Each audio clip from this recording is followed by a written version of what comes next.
Vision, tenacity, and perseverance are three words that remain constant in his life's journey.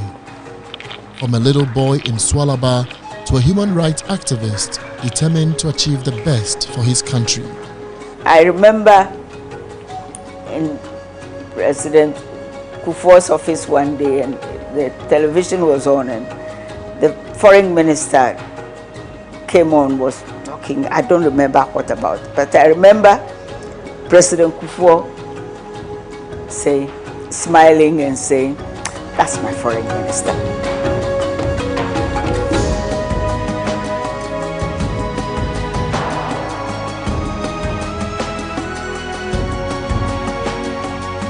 In 1998, he had contested me for the candidacy of the party to be for the 2000 election.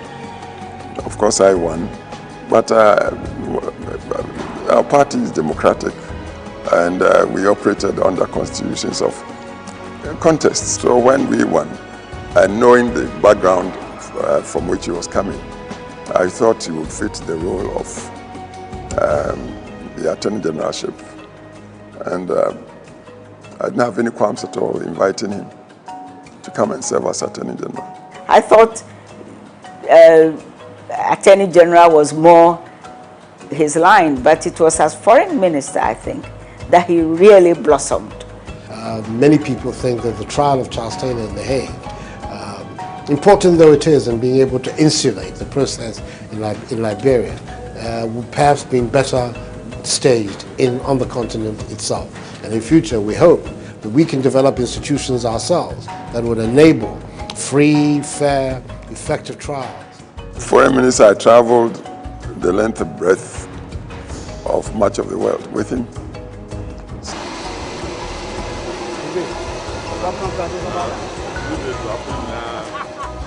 So we got talking a lot during the many travels we had. I always felt quite at home with him. And I think my trust or confidence in him was because of this very long background I had with the many members of his great family. From his political activism in his youthful days in the late 1970s as General Secretary of the People's Movement for Freedom and Justice, or PMFJ, which insisted on a democratic Ghana, through the establishment of his law firm, to his human rights activism days defending the politically oppressed, Nana Akufo-Addo has shown to be a tenacious servant leader and a family man. I can say boldly that among his generations, he was one of the best. We did a case in the court, and the late Nelson Kofi sent him a written recommendation, and he said he's the chief of the old bloc. It shows how that generation respected him. First Radio I, now on a lawyer to a Radio I, Usha Kutin Odi Womu. Da wakochi Radio I mena mi ko ni fi ko friend na one friend na obepupu ni tida. He actually got cases from the legal aid office for lawyers to do, and he did a lot of free cases for people who walk into his office and he thought that he had a good case. You call a lawyer in the office and assign you to do it. So that's one strength of him. But his tenacity will even become more profound in the Fourth Republic. Most of the people on this march, 90% of them don't have jobs. As far as we're concerned, that's the issue.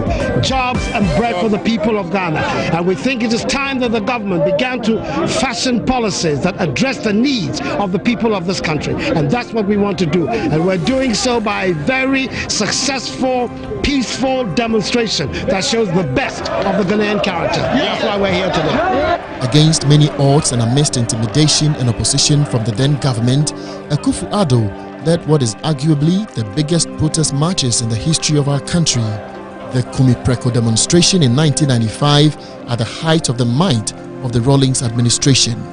The policies that the government has been implementing are policies that do not find favor with the general mass of our people, and that the mass of the people of this country have been systematically impoverished. At the time when the Kumipreko and what have you was going on, anytime I was invited to maybe a reception and he sees me there, he will come to me and ask me, what am I want to say? It's not everybody who does that. And I would answer sometimes as rudely as I can, sometimes as politely as I could. But I'm like, because there are two different situations, okay? He's a gentleman. So whatever is happening in the political arena has nothing to do with how he relates. Despite being a son of Ghana's president of the Second Republic, Nana Akufo Addo did not ride on his father's glory. He was bent on creating his own path. The coup d'etat was all very traumatic. Suddenly your father is president, and the next thing he's been, that's it. All those things coupled with his background, I think must have gelled up to say, I must be part of making things the way, all the arguments we have, all the discussions we have, if I should be part of the solution and not constantly be part of just the argument. My uncle was, I think, either the secretary or something to the Nkrumah's Association. And so he had his papers there and I was just going through it. But Nana Addo was a member of that team. So he's flexible, depending on where he wants to be. He was a member of the Nkrumah's team, okay?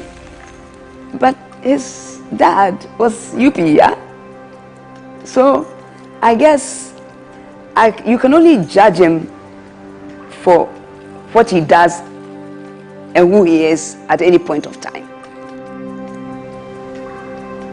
Aside politics, Nana Akufo Addo has gone through some personal family pain, losing his first wife in July 1993.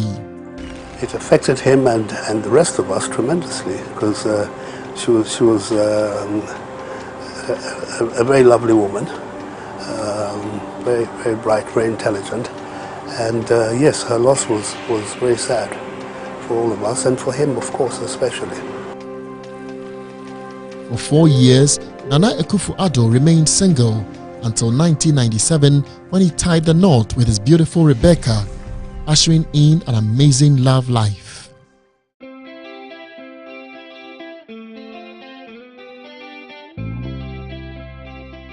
Well, we met many years ago. I think it was in the late 70s. And we went out briefly. In fact, I think at the time his father was president. Yes, and we went out briefly and went our separate ways after that. And then sometime in 1996, it must be, we met up again. And we went out a few times and decided that we shall get married, and that's how it happened. Nana Akufo Addo has kept a united family with his wife and beautiful daughters, a father's pride. One of the things as well that Daddy loves to do with his daughters is go for a good walk. You know what I mean? And then he'll tell you about, the areas where he used to be his stomping ground and things like that. My father can make you feel so important in that one moment that he shares with you. And that one moment can last you for 10 years. He does try. He loves his family and he cares very much for his family. And so he's always there for us. But as the whole world knows, he's a politician and he's always out there doing his politics. So a lot of the time he's been away and, getting on with politics. But he is a family man. His family comes first. You know, I feel that my father is a whole entity, but one goes with the other. You know, that even as a father, you know, he uses his diplomacy as a politician with his daughters. You know what I mean? It's not easy to have 5 girls that you have to wrangle and everyone has different personalities, you know? So I don't know. And also I've grown up with we've grown up with the politician who is a father. Mostly on Sundays, the whole family comes round for lunch. So the grandchildren come and they're with him. They go into his study to begin with whilst he's working, and they're all over the place in his study, asking questions and so on. And he's very fond of them. He talks to them and listens to them as well. He's very, very family oriented, and he loves his grandchildren.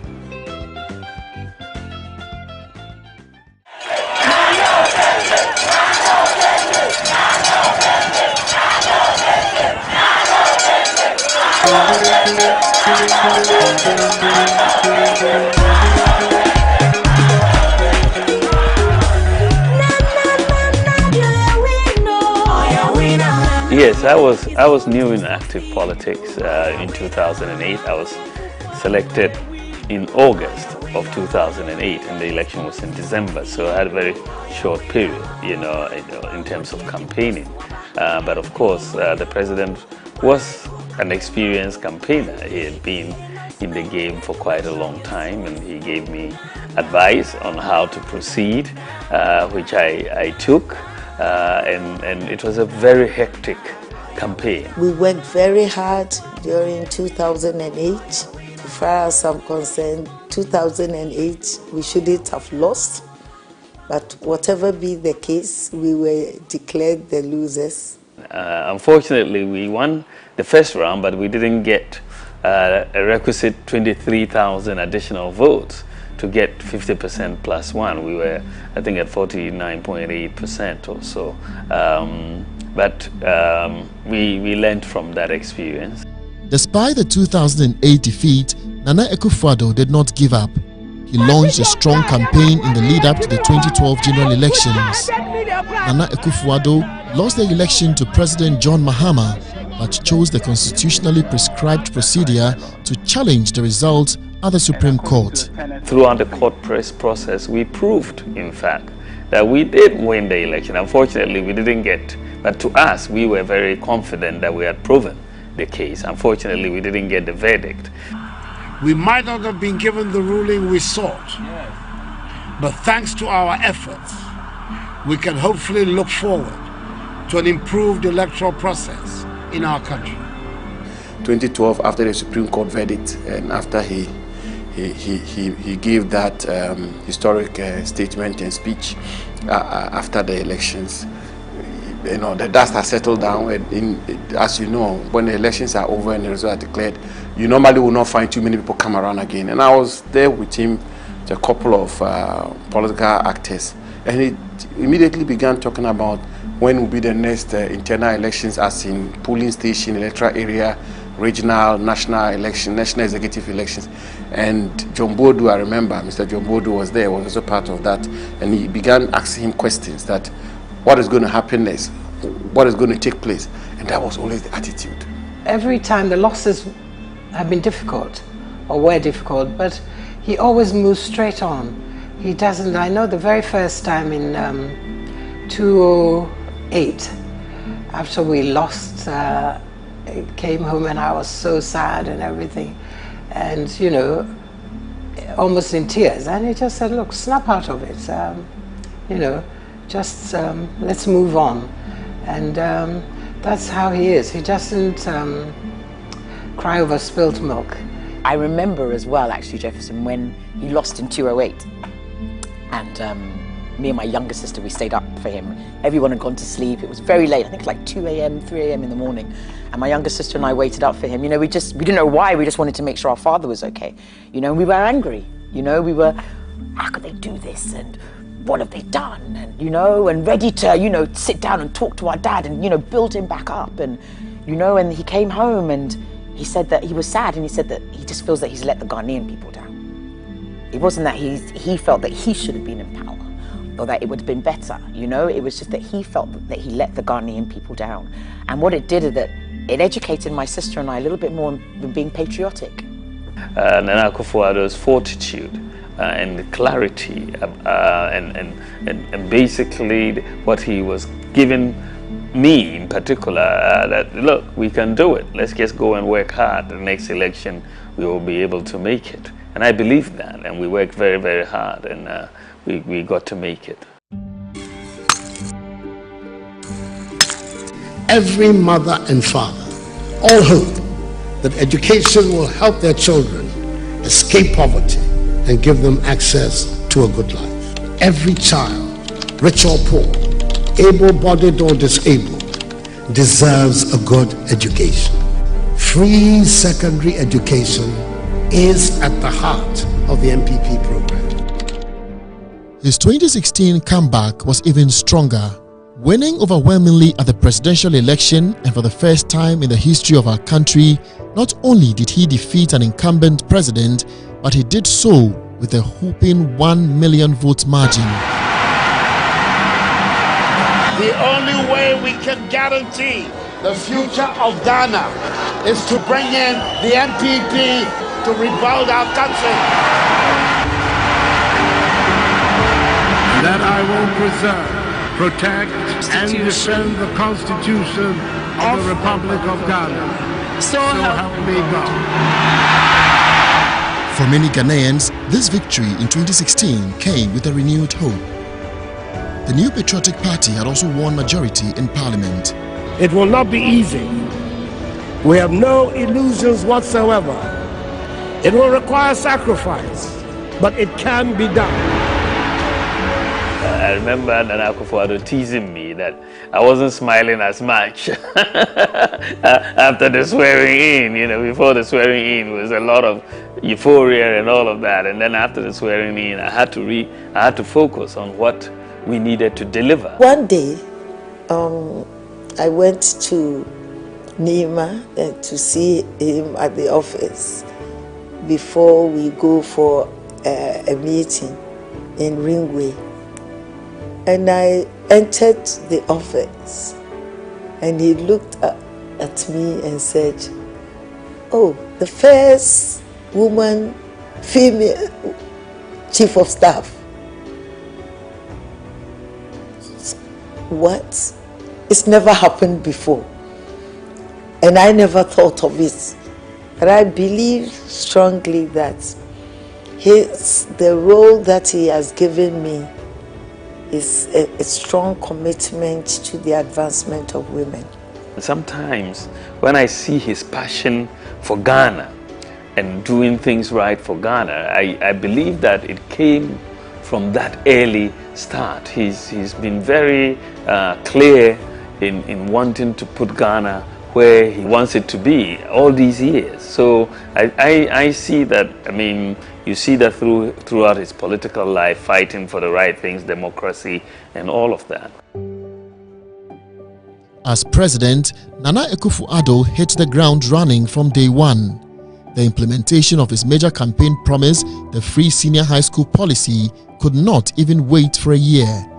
By September 2017, the first batch of this revolutionary policy were in school. Today, enrollment rate at the SHS is over 90%, and the number of students in SHS across the country has more than doubled from 830,000 in 2016 to over 1.4 million, one of the highest enrollment rates in the world, with over 5 million children benefiting since its inception. While delivering on this flagship program, President Akufo Addo was also delivering on other promises such as the One District, One Factory initiative, the Planting for Food and Jobs, robust infrastructure, and at the same time turning the fortunes of the economy around. Ghana became one of the fastest growing economies, with GDP growth increasing from 3.4% in 2016 to an average of 7% between 2017 and 2019. Inflation hit its lowest level since the beginning of the Fourth Republic in January 2020 at 7.8%. fiscal deficit was kept below 5% for 3 consecutive years, and the annual average depreciation of the cedi was at its lowest for any government in its first term. The Ministry of Health has announced that 2 cases of COVID-19. Ghana is investigating 2... Fellow Ghanaians, good evening. I happened to travel once when COVID was quite mitigated when the waves started coming down. And everywhere you go, they ask the question, were you having foreign consultants in your country? Because apparently Ghana had come up as one of the low to middle income countries that were very systematic in our approach. And when you talk to partners, I was in Geneva, they were shocked that all was in-house. It was Dr. Nsiansari, Kuma Buaji, Asamoah Ban, with the COVID task force team, all of us. And they were like, wow, that is serious, you know. And the president was not only addressing Ghanaians. Apparently, the videos were being played in other countries in the West Africa sub-region. You know, so I sat down and went like, look, this is one of, although COVID was a dark hour for the world, it had some brightness for us. And so I was like, the best way to let the world know and remember what happened is to document our story. When he speaks, you feel it from his gut about his love for the country. Every time he came out, you saw him in his mask and you say, everybody wear your mask. He didn't say, wear your mask and I'll take mine off. No. He was showing by an example what we should do. Just taking that singular thing that happened to all of us in this world. If he didn't care about the country, I don't think he would have gone the extra mile. Education is dear to his heart. Should we just let it go? No. We have to spend extra, but to make sure that the children are protected and yet be able to receive quality education. It costs a lot, but today we are beneficiaries of that courageous, forward-looking, sensitive, compassionate leader. His leadership made the difference.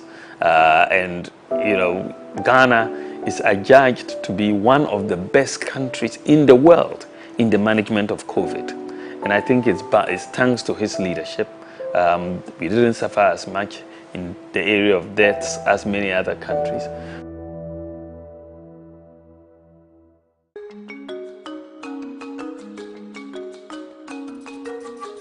At age 80, President Akufo is ending his second term in a few months, yet prosecuting some of the boldest, transformative and ambitious policies our country has ever witnessed. It's been 80 years of God's glory. 80 years is a long time, eh? It's a long time to have been on this earth. We've been on this earth for a long time. And you and I, we didn't think we would live to 80. I know this because we'd said it many times. But here you are at 80. Strong, healthy. We thank God for your life. Like as I sit here, I'm 85, and every morning I wake up, I thank God profusely for allowing me to see another day. So Akufo now is coming to join us, the truly senior class of humans. And I wish him very well. He looks very fit, he's so mobile and so energetic in his ways. And with a touch of luck, I'm sure, you cross the 80 mark and then even live many, many years more. We are very, very happy to have you as our president. I am happy to have you as a boss. I learn every day from you. And I do hope that this 80-year celebration will not be just a one-day affair. I think we should celebrate you in many, many ways throughout the whole year. I wish him good health, a happy birthday, but most importantly, I pray that his vision of what he wanted to do, if not everything, that he has been able to achieve 80%, 90% of what he wants to do. Of course, other things came in to kind of block the straight, the running of governance. However, when the chips are down, he should turn the cards and say, yes, I made it. I was able to make it. I think for me that would be an important thing for us and also for him as a president of the country. My wishes for him obviously are that he ends his period as president successfully, and also for him to realize that he's done a lot for this country in his period as president, and I'm sure he will be remembered for a lot of the things that he has done, and I wish him a peaceful retirement. I love you. I'm proud of you. Thank you for being proud of me. Thank you for my amazing sisters, you know, because the family that we have is unbreakable. You know, we have such a bond, you know, that and my father is the epicenter of that, and my mother is the epicenter of that. Thank you for showing me a beautiful marriage that you have with my mother. There's no one can be able to see the tenderness that's between that couple. You know, I could go on and on. I wish him the very best of good health and happiness and many more years, and to say thank you to him for being a good husband, for being there for me, and a good father to our children. May God bless him. I think he has left such an incredible legacy for Ghana. I mean, we may not see it clearly now, but his leadership has really begun a major transformation in this country. Of course, a lot of people will remember him for free senior high school education. Really landmark. You have about 5.7 million children who have benefited from free SHS, and performance has gone up.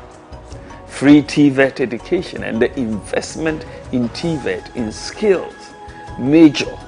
You know, you've seen ambulance service resuscitated, you know, the industrialization program, one district, one factory, all these factories, about 54% of the districts have been covered with factories right now.